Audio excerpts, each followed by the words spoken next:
இடங்கள் இல்லாததால் விமான நிலையத்துடைய பணிகள் தாமதமாகிறது.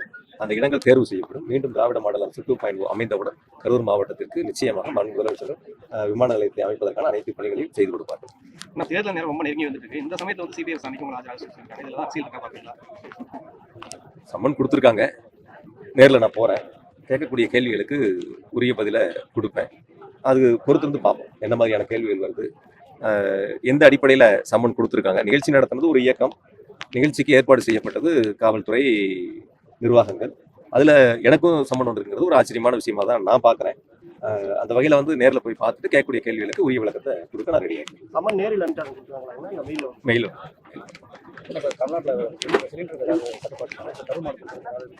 இல்லை மாவட்ட ஆட்சியர்கிட்ட சொல்லியிருக்கோம், தொடர்ந்து கண்காணிக்க சொல்லியிருக்கோம். அது மாதிரி ஏதாவது பற்றாக்குறை தட்டுப்பாடு இருந்தால் கலந்து ஆலோசிக்கலாம் சொல்லியிருக்கோம். பார்த்துட்டு பேசுகிறோம்.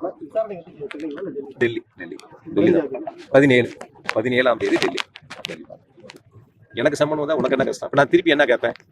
பாதிக்கப்பட்டப்ப நான் ஒரு பக்கம் மருத்துவமனையில் பார்த்தா எல்லா அரசியல் கட்சியினுடைய நிர்வாகிகளும் ஆளுக்கு ஒரு பக்கம் மருத்துவமனையில் பார்த்தாங்க. நான் திருப்பி என்ன கேட்பேன்? அப்போ எல்லாத்துக்கும் சம்மன் வருமானு கேட்பேன். சரிதானே? இப்போ யாரெல்லாம் நீங்க மருத்துவமனைக்கு போனாங்களா உங்களுக்கு எல்லாத்துக்கும் சம்மன் அனுப்பணும். அதுதானே முறையான ஒரு நடவடிக்கையா இருக்கும். அதுதானே சரியாகவும் இருக்கும். தனிப்பட்ட முறையில் ஒருவருக்கு வர சம்மன் யாரெல்லாம் போனாங்களா என்னெல்லாம் சொன்னாங்களோ அவங்களுக்கு வர வேண்டியது. அதனால அதுக்குள்ள நான் அதிகமாக போக விரும்பல.